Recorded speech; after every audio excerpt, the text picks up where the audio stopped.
Good day! This is Teacher Rowan. I'll be your guide in exploring Google Apps for education, for teaching and learning. In Google for Education, teachers can connect and collaborate easily while staying on task. It gives teachers the freedom to spend more time personalizing the learning experience and less time managing it. Students can learn essential skills such as 21st century problem solving, which they can use it in their future careers. As such, the accessibility features will also help and assist every learner to do their best work. Google offers different useful applications that we can use to connect education to technology. This will help our teachers as a 21st century educators to innovate and find ways on how to make teaching and learning more exciting, engaging, effective, and flexible to the demands of the society.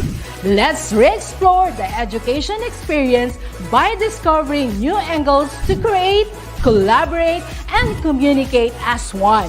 Para sa bata, para sa bayan, at para sa guro. Ang pagkatuto, huwag gawing komplikado. Sulong edukalidad.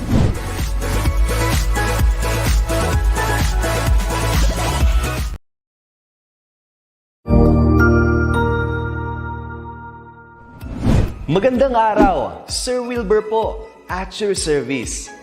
Narito ang ETUlay upang gabayan ka sa inyong pag-aaral upang lubos na maunawaan ang iba't ibang paksa o subject. Ang ETUlay ay isang free online tutorial class na pinangungunahan ng DepEd Educational Technology Unit sa pamumuno ni Undersecretary Elaine Del B. Pascua.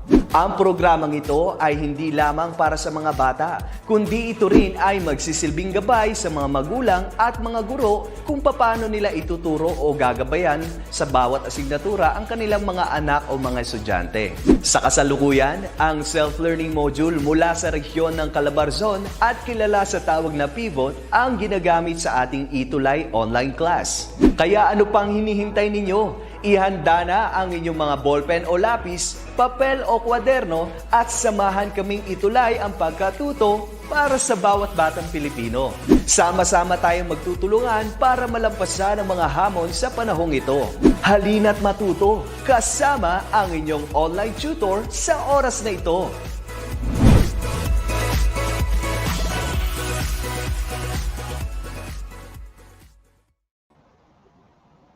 Good afternoon, everyone. So, good afternoon, everyone, especially sa ating grade 6 learners na nanonood ngayon. And of course, sa ating mga parents and teachers na patuloy na sumusuporta para sa ating DepEd ETUlay online tutorial. And of course, ako pala si Tutor McCoy and ako ngayon ang inyong tutor for today para sa English 6.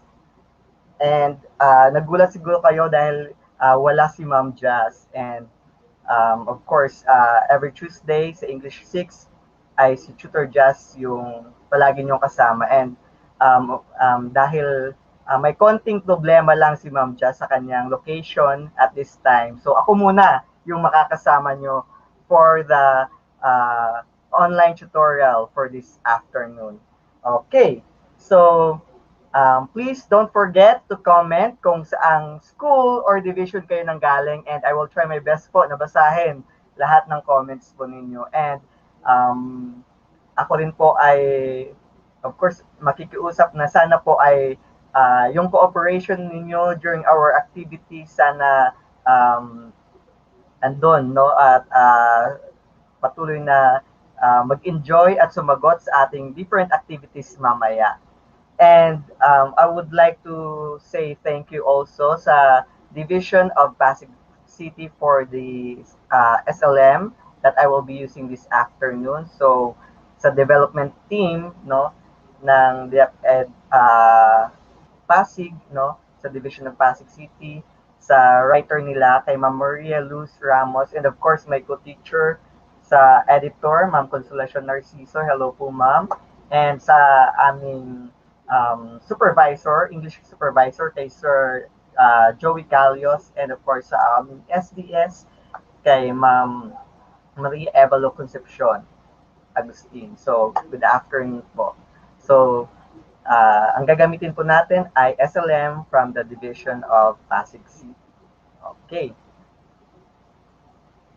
So, ang pag-aaralan natin for this afternoon is all about the adverb of frequency. So, later, mamaya sa topic natin, malalaman natin kung paano gagamitin yung adverb of frequency. So, we are in the fourth quarter, week 1. Okay. So, bago tayo magsimula, I would like to read the comments kung sino-sino yung mga kasama natin for this afternoon. So, hello, good afternoon kay Louie Gumabon Sanlad, kay Wilma Orgatis, Francisco Palma, good afternoon po kay Gabriel Banjola, kay Eden Gebral, hello, watching from Lukban, Masigon, ES, Rojas, East, SDO Isabela, hello po, good afternoon. Kay Haron Sagad, watching from Sultan Kudarat Division, Esperanza, third, Sultan Singgayan Integrated School.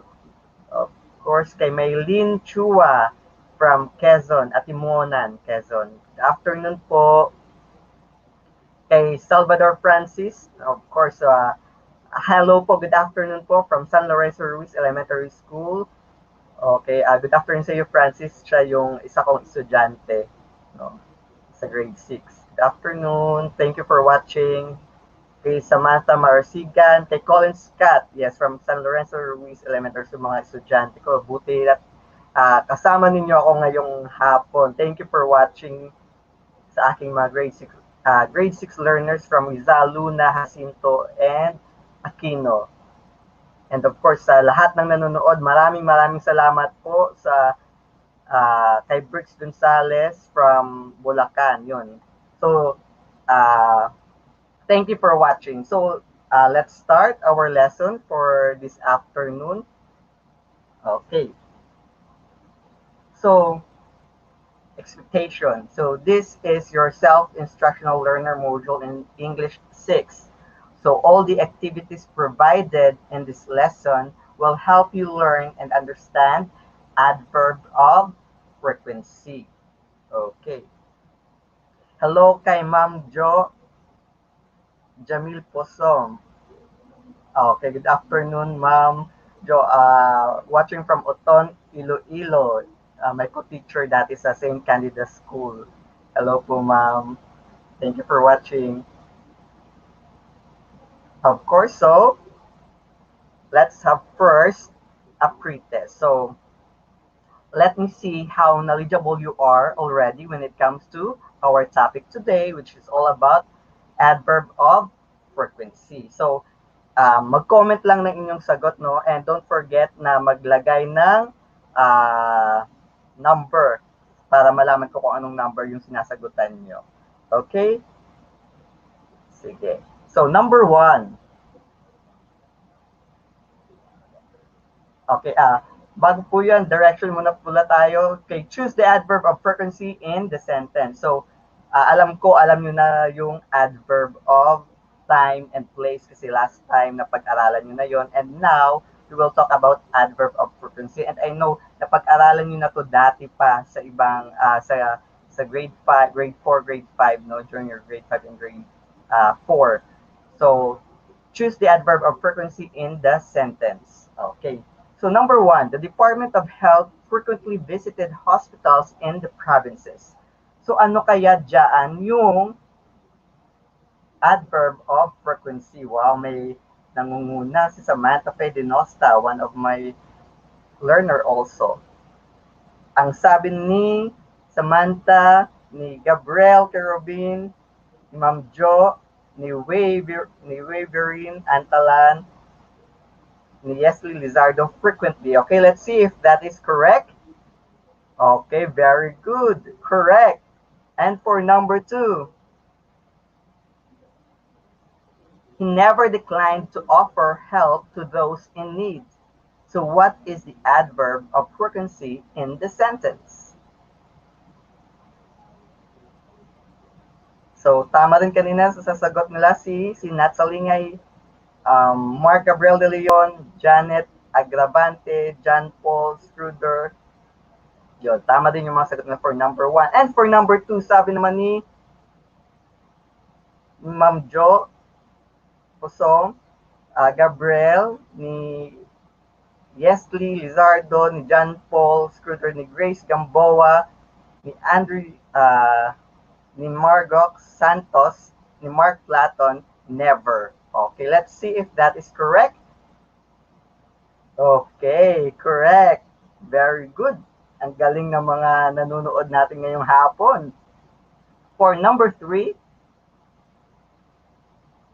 many people always read his articles in the magazines. So what is the adverb of frequency in the sentence? Okay, paki-comment ng inyong sagot. Good afternoon po, watching from Tarlac City. Good afternoon po, Andrea Joy Castro. Okay, for number 3, sabi ni Ma'am Jo, always, ni Gabriel Carabin, always, ni Mark Gabriel de Leon, always, okay, ni Nat, ni Samantha Faye, ni Margaret Santos, ni Maria Cristina Belmonte, okay, ang sagot nila, lahat, ang sagot, always, okay, ni Daylan Roque, okay, let's see if that is correct. Correct, so very good, many people always read his articles in the magazine. Okay, number 4, my friend buys expensive dresses occasionally. So what is the correct or what is the adverb of frequency in the sentence? Okay, for number 4, let's see sino sumagot. Si Yesley Lizardo says occasionally, ni Samantha Faye, ni Ma'am Jo, of course, occasionally, ni Gabriel Carabin, occasionally, ni Daylan Roque, ni John Paul Scruder, occasionally. Okay, let's see if that is correct. Okay, very good. And for number 5, they often go out for dinner. So what is the correct adverb of frequency? Okay, so good afternoon pala sa mga dati kong co-teachers dyan sa St. Candida School, dating Ihas de Jesus, no? Sina Ma'am Jo, sina Ma'am Mary Jean, sina Ma'am Tinambunan, sina Ma'am Ko. Hello, good afternoon sa inyong lahat. I miss you all. Okay, for number 5, yun, may sagot na. Okay. So, sabi ni Jennifer Andolan, often, si Kylie, si Ronaldine, si Daylan, si Nat, si Ira Reyes, si Lance Burico, okay, si Ma'am Jo, of course, si Margot Santos, si Ira, often. Okay, let's see if that is correct. Okay, very good. So, did you get 5? If you get 5, that is amazing. So, alam nyo na talaga yung lesson natin for this afternoon. Now, let us have a quick review on what you have learned previously in your class. So, let's have a recap. Okay.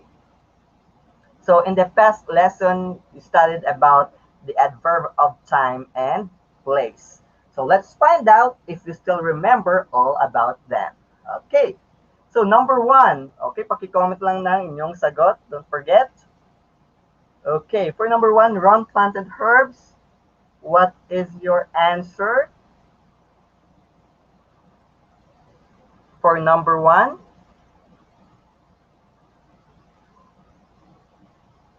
Okay, sabi ni ni Gabriel Carabin today. John Paul today. Ni Samantha Nerva. Okay, iba-iba yung sagot. And hello, good afternoon kay Eric Ashley Salvador from Tilapayong Elementary School, Grade 6, Venus. Good afternoon sa iyo and thank you for watching. Okay, and the correct answer for number 1 is, okay, Nerva.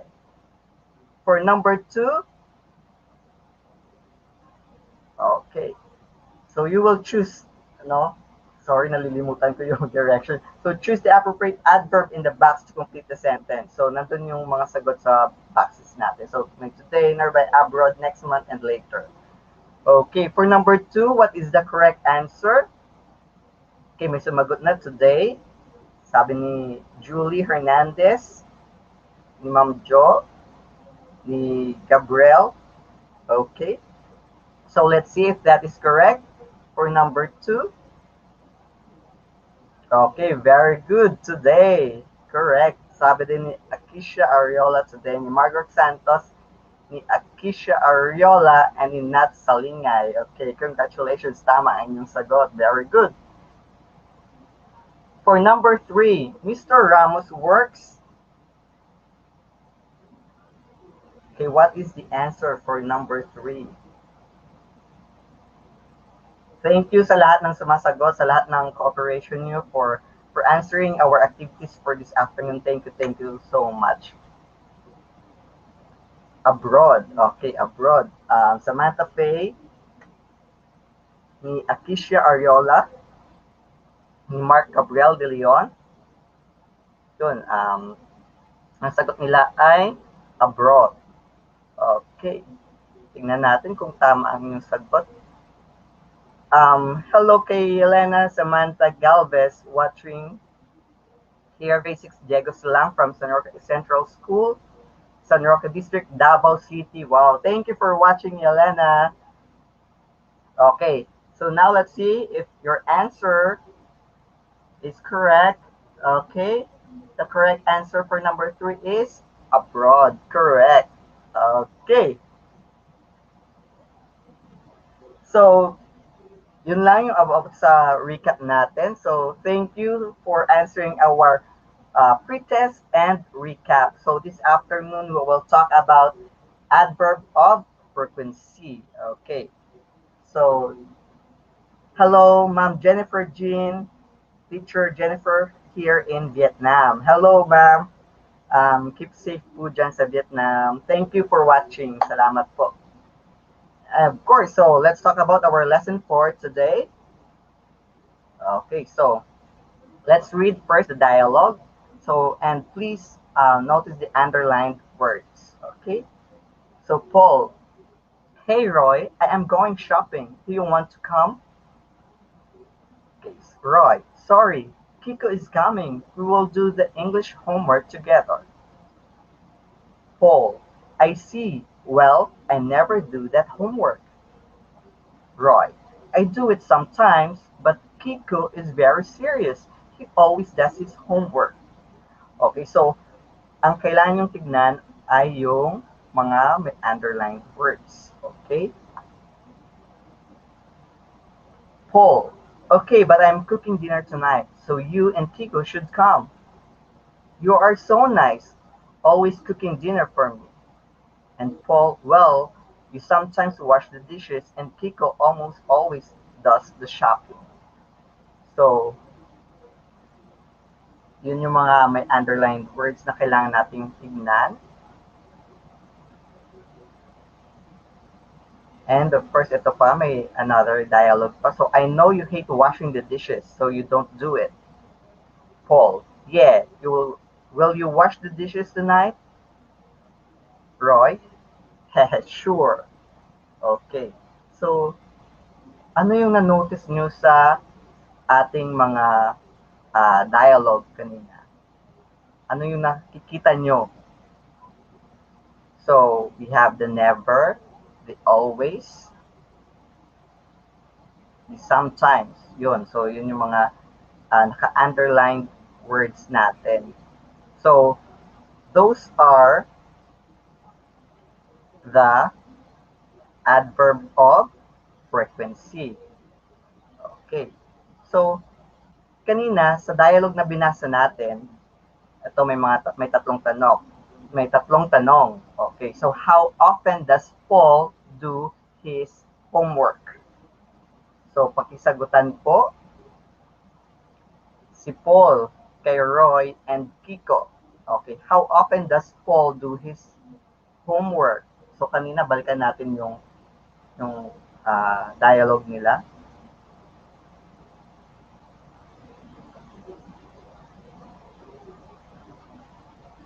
Okay, how often Paul do his homework? Okay, ang sagot dyan ay, anong sagot for how often does Paul do his homework? Never. Okay, sabi ni Megan Olatan, never. Ni Akisha Ariola, never. Okay, very good, correct. Ni Maria Corazon de Jesus, never. Okay, kasi makikita natin sa dialogue nila, sabi ni Paul, I see you well and never do that homework. So, yung ginamit niyang adverb of frequency is never. Okay. Number 2 question. How about kay Roy? Paano yung kay Roy? Okay, balik tayo sa question. How often does Roy do his homework? Okay, ang sagot for nila ay always. So, tingnan natin kanina sa ating dialogue kanina. So, ang sagot nila ay always for number 2 kay Roy. Okay. Sabi ni Roy dito ay I do it sometimes. Okay, makikita niyo dyan sa ilalim, no, yung kay Roy na dialogue. I do it sometimes. Okay, how about Kiko for number 3? Ano yung sagot for Kiko?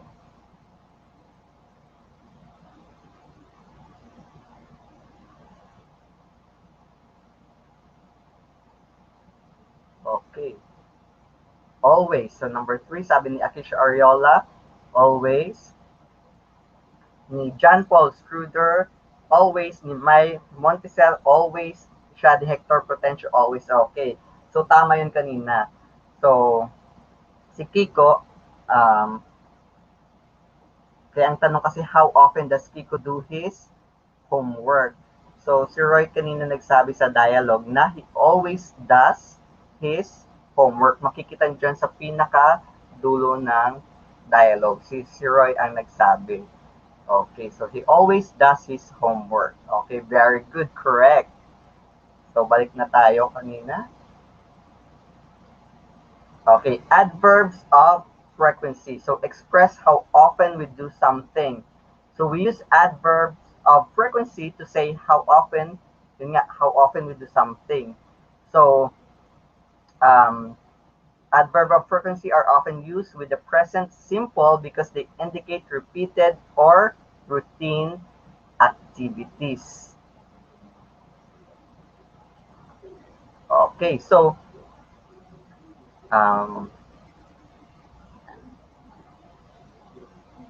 yun. Okay, so these are the examples ng adverbs of frequency natin. So we have always, usually, normally, frequently, sometimes, occasionally, seldom, rarely, and never.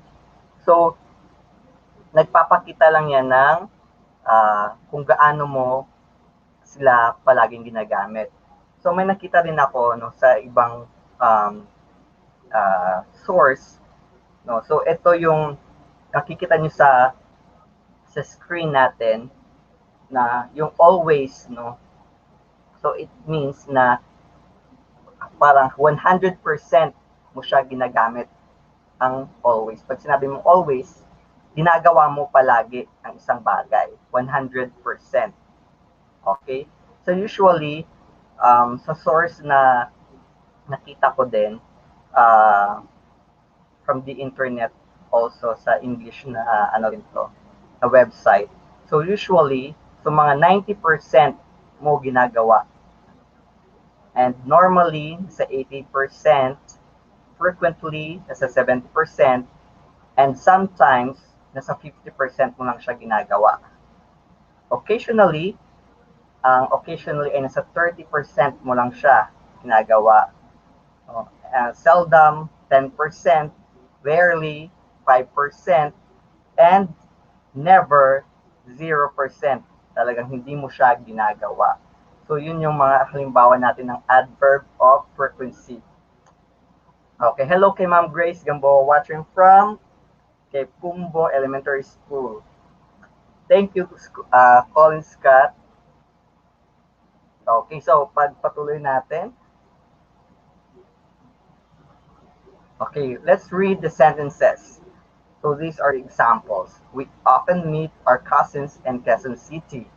Number 2, we seldom complete their work in school.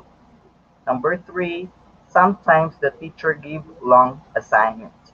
Number 4, the doctors visit their patients frequently. And number 5, Diane goes to the mall rarely.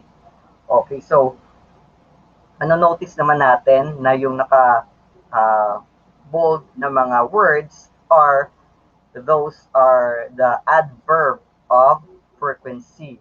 No, yung often sa number 1, for number 2, seldom, number 3, sometimes, number 4, frequently, and number 5, rarely. Pero paano ba natin ito ginagamit, no? Saan ba siya banda ilalagay yung adverb of frequency? So tingnan natin. So generally speaking, adverbs of frequency come before the main verb. So tingnan natin yung example kanina. Okay. So example. So ang sabi kanina, the adverb of frequency, no, dapat ay bago siya mag main verb. Okay, so sa number ito, we often meet our cousins in Quezon City. So ang main verb natin ay meet. Okay. So kaya nilagay natin yung often before yung main verb. Or bago mag main verb na meet. Okay, and number 2, they seldom complete their works in school. So yung main verb natin ay complete. Okay, so yes, okay.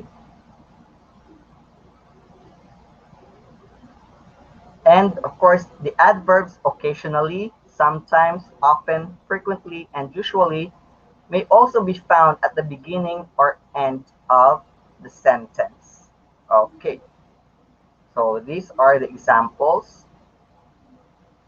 So let's see kung paano nilalagay itong mga adverbs of.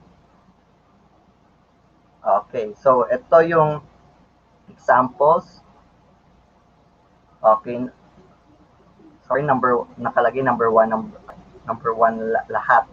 Okay, so sometimes the teachers give long assignments. Okay.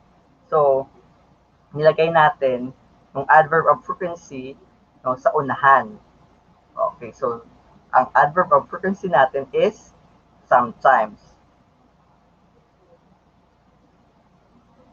Okay, and of course, sa pangalawang example natin, the doctors visit their patients frequently. Okay, so nilagay naman natin yung adverb of frequency sa dulo. Okay, so tingnan natin yung iba pa. So the adverbs rarely and seldom may be found at the end of a sentence. So tingnan natin yung example ng rarely and seldom. Okay. So ito. Bea eats meat very seldom. So sa dulo siya nilagay. And Diane goes to the mall rarely. Okay, so seldom and rarely, mostly, no, ay nilalagay natin sa dulo ng sentence. Okay, so next. Okay, let's have an activity number 1. Okay, tingnan natin, no. Alam ko naman na meron na kayong knowledge about sa adverb of frequency. So before we start our activity number 1, hello, good afternoon, watching from FFGES, District 38, SDO Bacolod City, kay Ma'am Cheryl S. Partiro. Hello ma'am, maayong hapon sa inyo dira sa Bacolod City. Okay, so, and also kay Brix Arky Gonzalez, watching from Malipampang, San Ildefonso, Bulacan. Good afternoon. And kay Jamila Tarayo, watching from Santo Rosario, ESSDO Aliaga Annex. Good afternoon po. Okay, let's have an activity. So activity number 1. So rewrite each sentence using the given adverb of frequency in its correct position. Okay, so Kyla, number 1, Kyla listens to classical music. So, ang ating adverb of frequency is often.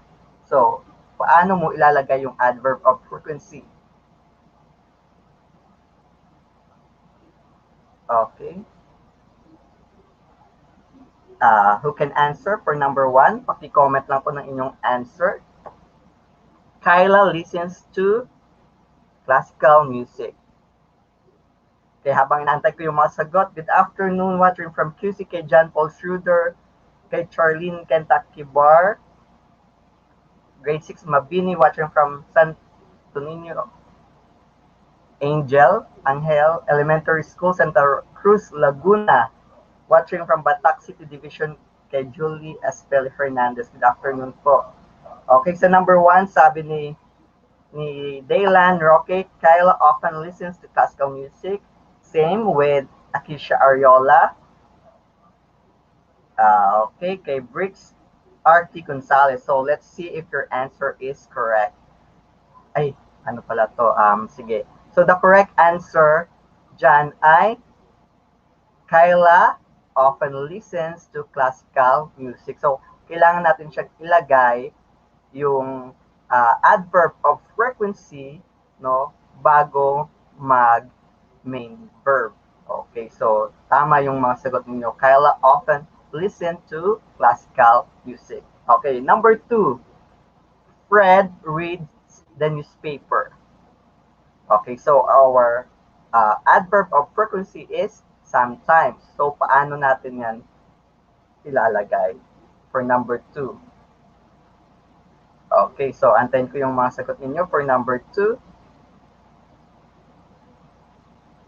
Okay, so good afternoon kay John Rydal Madriaga Galupo from Esperanza East Elementary School, Aurora, Isabela. Hello, good afternoon sa iyo and thank you for watching. Okay, may sagot na for number 2. May sagot na sometimes Fred reads the newspaper. May Fred sometimes reads the newspaper. Meron din na Fred sometimes read the newspaper. Okay. Fred read the newspaper sometimes. Okay.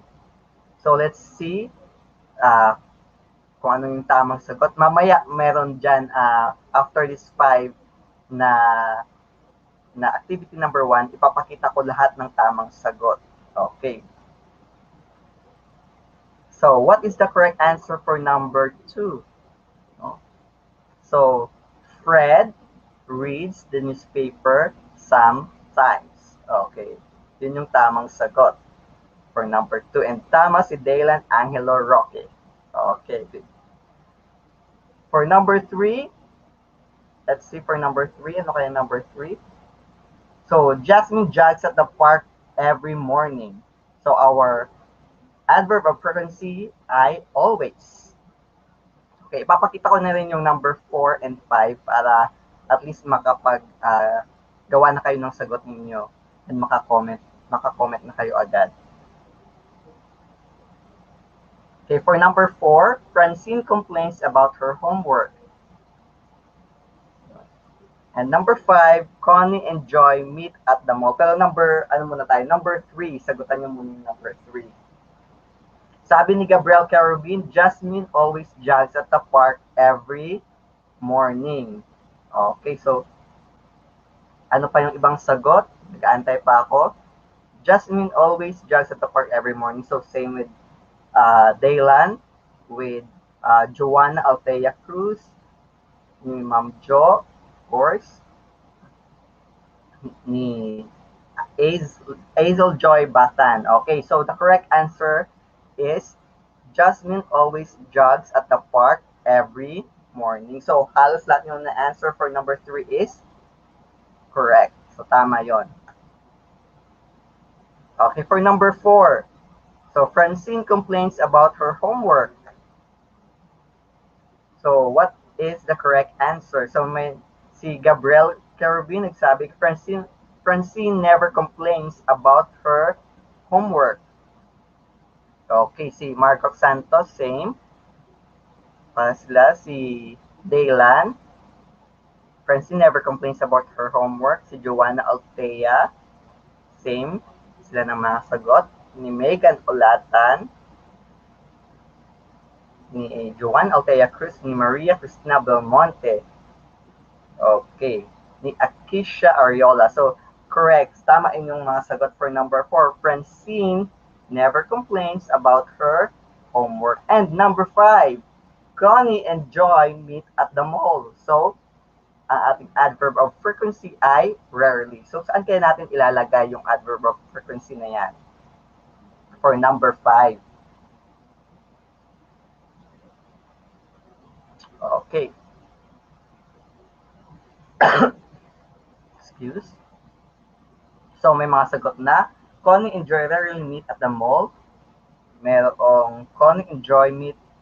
Yes, same. Meet rarely at the mall. So, tingnan natin. Nandito yung tamang sagot for 1 to 5. Okay.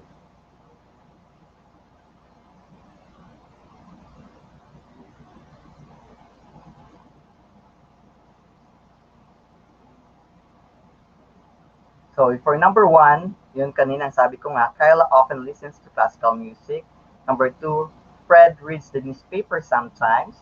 Number 3, Jasmine always jogs at the park every morning. Number 4, Francine never complains about her homework. And for number 5 nga kanina, sinasabi natin, ito yung tamang sagot, Connie and Joy meet at the mall rarely. Okay, so tama si Akisha Ariola. Okay, so thank you for answering our activity number 1. Okay, and hello, good afternoon to Crystal and Gayamo. Good afternoon from watching from Fernando F. Gonzalez Elementary School, District 3A. Okay, good afternoon. Okay, so let's have an activity number 2. So tingnan natin ha. Ayun, pasensya medyo mahina lang yung sa internet kaya ang tagal maglabas ng screen. Okay. For activity number 2, put the words in the correct order to form clear and coherent sentences. Okay, so the first one is done for you. So ito yung example lang. So, school, do homework, always, my, I, after. So naka-scrambled siya. So all you have to do is to have a correct sentence, no? So, ang tamang sagot dyan for number 1, I always do my homework after school. So, tingnan natin for number 2. Okay. Have dinner, sometimes pizza for we. So, what do you think is the correct answer? So, put the words in the correct order para mag-form siya ng isang clear and coherent sentence. Okay. Just comment your answer. Hello po kay Joanna Altea Cruz watching from SSDR Bustos District SDO Bulacan. Hello, good afternoon and thank you for watching. Okay, for number 1, for number 2 I mean, ano yung tamang sagot for number 2 natin for the activity number 2? Okay, paki-comment lang ng inyong sagot. Okay, sabi ni Joanna Altea Cruz, we have pizza for dinner sometimes. Sabi naman ni Megan Louise, sometimes we have pizza for dinner. Okay. We sometimes have pizza for dinner. We have dinner for pizza sometimes. Sabi naman ni Daylan and Angelo Roque, we have pizza for dinner sometimes. So let's see if your answer ay tama ba ang mga sagot ninyo. Tignan natin. Okay. The correct answer is sometimes have pizza for dinner. Okay. For number 3, usually they there spend abroad vacation. Okay. So for number 2,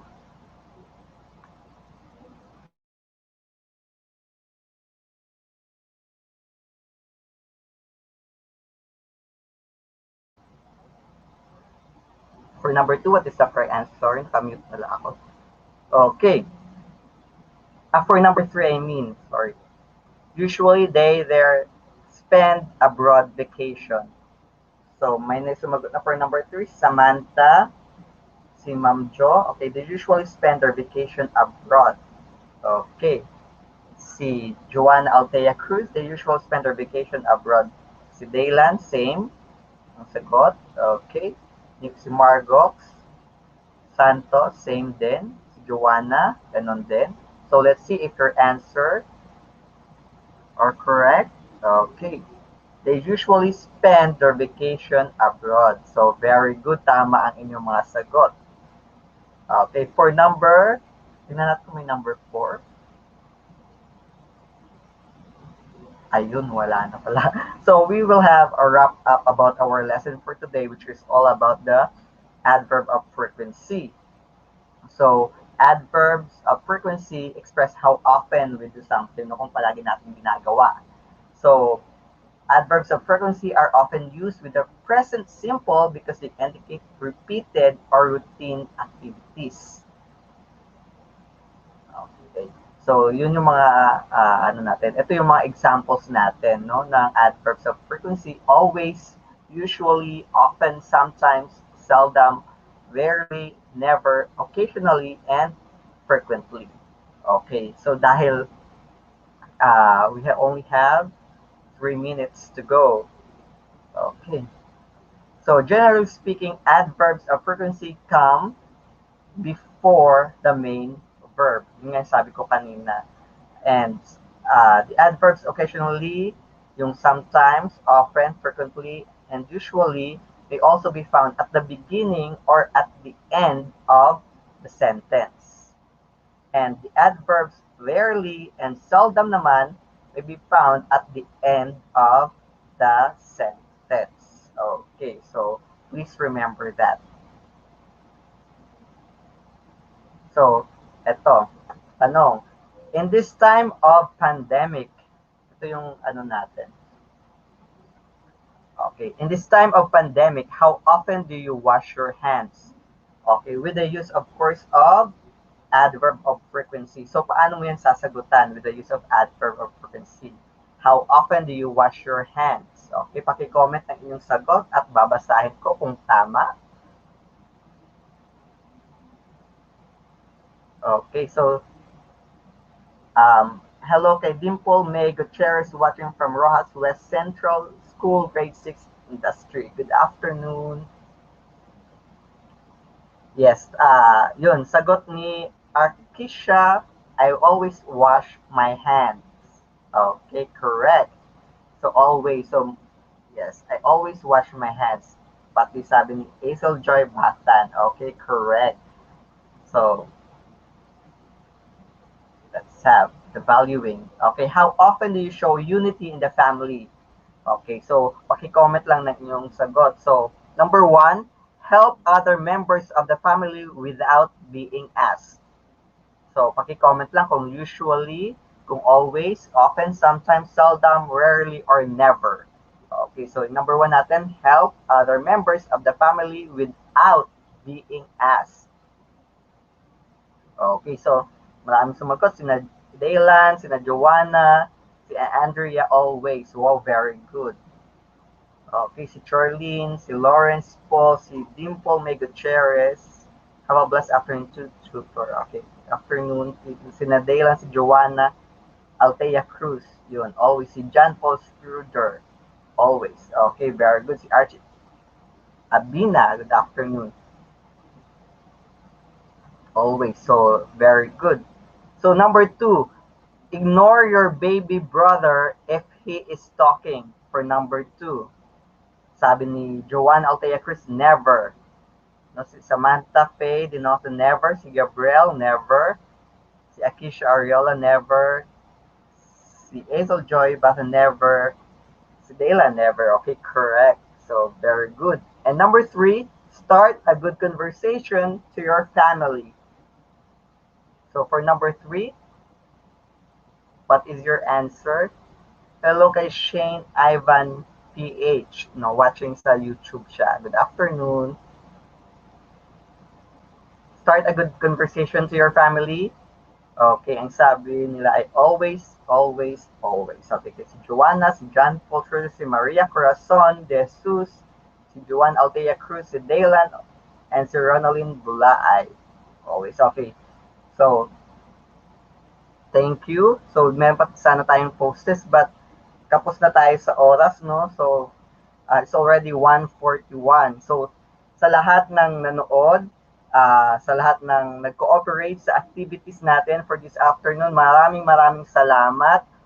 And sa susunod, makakasama niyo ulit, no? Next Tuesday, tuwing 1:00, tuwing 1 o'clock, 1 p.m. to 1:40. No? Kasama ninyo si Ma'am Jazz sa ating English 6, sa ating online tutorial for English 6. So, thank you for watching, and I hope na makasama ko kayo ulit. And sa lahat ng kakilala nyo din sa na grade 8, no, pakisabi, tuwing Friday, tuwing Friday 9:30, TLE 8. Okay, so thank you for watching. Salamat, God bless, and ingat kayo lagi. Goodbye.